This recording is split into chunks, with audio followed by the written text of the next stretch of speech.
যতদিন এই সংসারে ধর্ম থাকবে, প্রেম থাকবে, ততদিনই এই দ্বারকার অস্তিত্ব থাকা উচিত হবে। প্রত্যেক নতুন নির্মাণ কাজের বিনাশ হওয়া আবশ্যক, তখনই আরেকটা নতুন এবং তার চেয়েও বড় নির্মাণ কাজ হতে পারে। ধারাবাহিকতা এবং পরিবর্তন, এই দুই হলো সংসারের এমন নিয়ম যা কখনো ভাঙা উচিত নয়, কারণ এর সামগ্রিকতাতেই সংসারের মঙ্গল লুকিয়ে রয়েছে।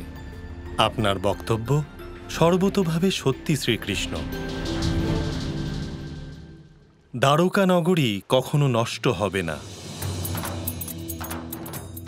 সময় এলে যে সমুদ্র থেকে এর উদ্ভব হয়েছে সেই সমুদ্রেই বিলীন হবে।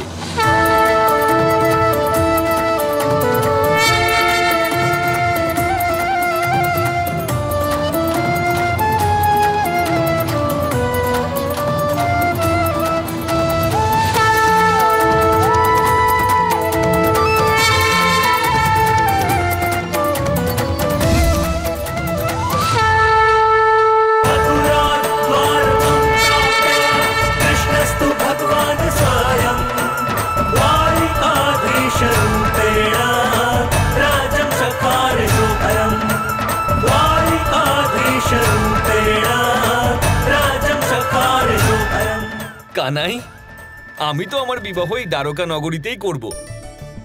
সত্যি, এর থেকে দিব্য আর সুন্দর আর কিছুই হতে পারে না এই সংসারে। আর তুমি কি না শেষ পর্যন্ত আমার বিয়ের আয়োজন মথুরাতে আরম্ভ করে দিলে।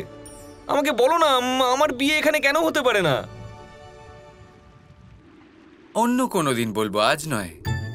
সময় বাকি আছে বলার। এটা কিন্তু অনুচিত। তুমি আমাকে কথা দিয়েছিলে যে দ্বারকা নির্মাণ হবার পরে তুমি আমাকে সমস্ত প্রশ্নের উত্তর দেবে। তাহলে দাও আমাকে এই প্রশ্নের উত্তর। আরে হ্যাঁ, আমি তো আপনাকে কথা দিয়েছিলাম। তাহলে আমি আপনাকে বলেছিলাম দ্বারকা নির্মাণ হয়ে গেলে পরে আমি আপনাকে সব বলবো। হ্যাঁ, তক্ষুনি বলবো, এরকম কখন বললাম? কিন্তু কেন এখন এখন বলতে কি সমস্যা? আপনি বুঝতে পারছেন না, বোঝার চেষ্টা করুন। আমাদের এই দ্বারকা এখনো পর্যন্ত রহস্য।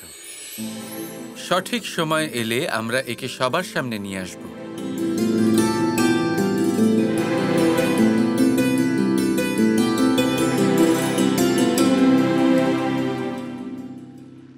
আমি জানি কানাই যে দ্বারকা নগরী হলো রাধার স্বপ্ন, কিন্তু একে তো রাজকুমারীও দেখেছেন, তাই না? তাই আমি তোমাকে এরকম কথা দিতে পারি না যে এই রহস্য আমি রাজকুমারীকে বলবো না।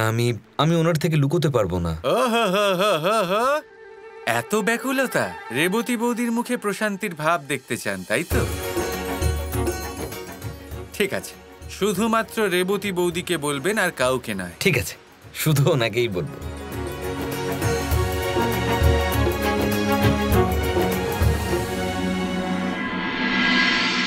আঙুল তুলে তুলে সবাইকে শুধু ভয় দেখাও, সতর্ক করতে থাকো, ঘোষণা করতে থাকো।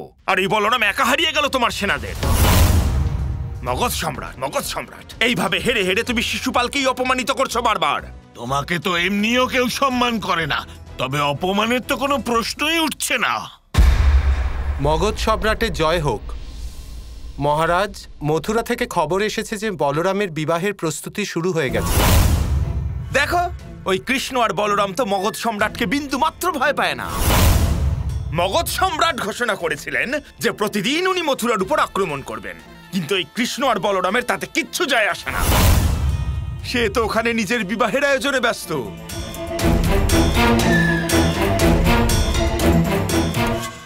দেখো জরাসন্ধ, অনেক হয়েছে। কৃষ্ণকে তুমি যখন পরাস্ত করবে দেখা যাবে, কিন্তু রুক্মিণীকে আমি বিবাহ করব, এবং এই মুহূর্তে, একটুও দেরি না করে।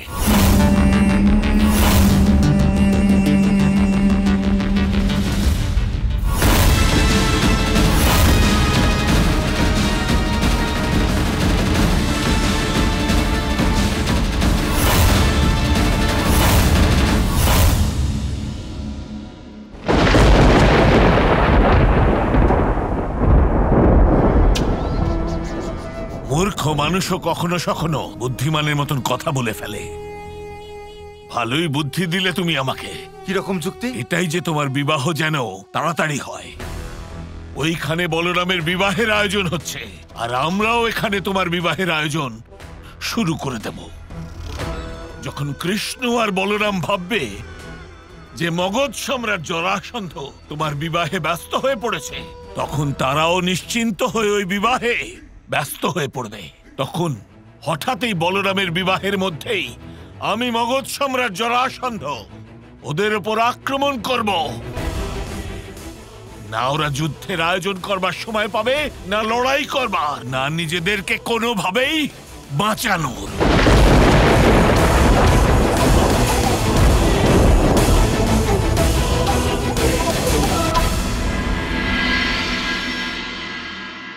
রাধা,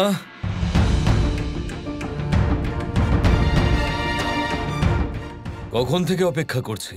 খাবার বানাচ্ছ তো নাকি? বানাচ্ছি আয়ান। যদি তোমার তাড়া থাকে তাহলে এসো, সাহায্য করে দাও, তাড়াতাড়ি হয়ে যাবে। তাই এই যে তুমি চালাকিটা করো না, বাইরে ওই রাধা রানীর অবতারে দেখিও, আমার সামনে নয়। এখানে আমার বাড়িতে মুখ বুজে নিজের কর্তব্য পালন করো আর নিজের কাজ করো, বুঝেছো? তোমার এই তর্ক বিতর্ক শোনার মতো মানসিকতা আমার নেই। যাও, আমার খুব খিদে পেয়েছে, আমার খাবার তাড়াতাড়ি নিয়ে এসো।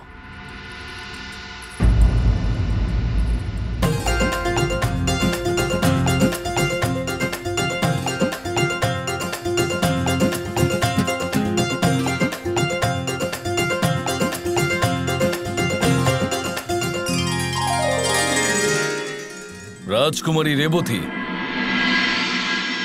প্রণাম। বাড়িতে আসা রাজতিথিকে জলের জন্য বলবেন না? নিশ্চয়ই, কেন বলবো না। রাধা, শুনুন, যদি যমুনার পবিত্র জল হতো তাহলে ভালো হতো। তাহলে আপনার ইচ্ছে হলো যে আমি যমুনাতে গিয়ে জল নিয়ে আসি? যদি বাড়িতে আসা রাজতিথির ইচ্ছা অনুসারে করা হয় তাহলে হ্যাঁ। হ্যাঁ হ্যাঁ আয়ান, যাও, না হলে বাবার খারাপ লাগবে। আমি আগত অতিথির সম্মান করতে জানি। আপনি আসন গ্রহণ করুন।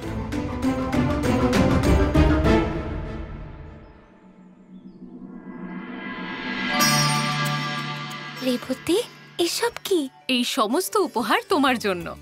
রাধা বলরাম বলেছেন কৃষ্ণ যে নির্মাণ করছিল তা সম্পূর্ণ হয়েছে, আর সেই স্থানেই আমার বিবাহ সম্পন্ন হবে।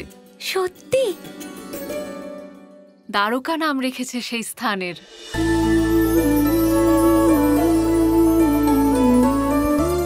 দ্বারকা, যতটাই সুন্দর স্থান ততটাই সুন্দর নাম। আচ্ছা, কবে হচ্ছে বিয়ে? খুব তাড়াতাড়ি। তুমি জানো রাধা, আমি সেই জায়গা দেখার জন্য খুব উৎসুক। বলরাম বলছিলেন যে একদম নাকি আমার স্বপ্নের মতোই। তুমিও আসবে তো সেই স্থান দেখতে? আর তাছাড়াও কৃষ্ণ নিজের ভাইয়ের বিবাহে নিজের প্রেমিকাকে তো ডাকবেই। হ্যাঁ হ্যাঁ, কেন আসবো না? আর দাদার বিয়ে আমায় ছাড়া কিভাবে হবে? যদি কৃষ্ণ ডাকে আমি নিশ্চয়ই যাব। আমার পূর্ণ বিশ্বাস আছে কৃষ্ণ তোমায় নিশ্চয়ই ডাকবে। এই জন্যই তো এত কিছু নিয়ে এসেছি তোমার জন্য। খুব ভালো করে সেজে আসবে। আর শোনো, আমার চেয়ে বেশি সুন্দর যেন না লাগে। মনে রেখো, কোণে আমি, তুমি নও। হ্যাঁ হ্যাঁ, তোমার থেকে সুন্দর কিভাবে হতে পারি? আচ্ছা, তাহলে আমি আসছি। আমাকে বিয়ের জন্য অনেক আয়োজন করতে হবে। আচ্ছা শোনো, এই নির্মাণের কথা গোপন রেখো, কাউকে বলো না।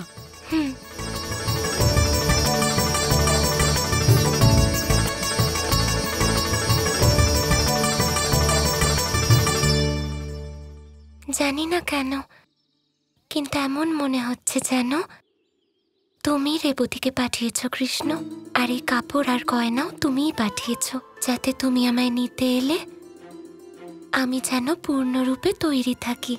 আর এটাই হবে। মনে মনে তো আমি কবে থেকে তৈরি, আর বাহ্যিকভাবেও পূর্ণরূপে সেজে আমি তৈরি থাকব। শুধু তুমি তাড়াতাড়ি এসো কৃষ্ণ।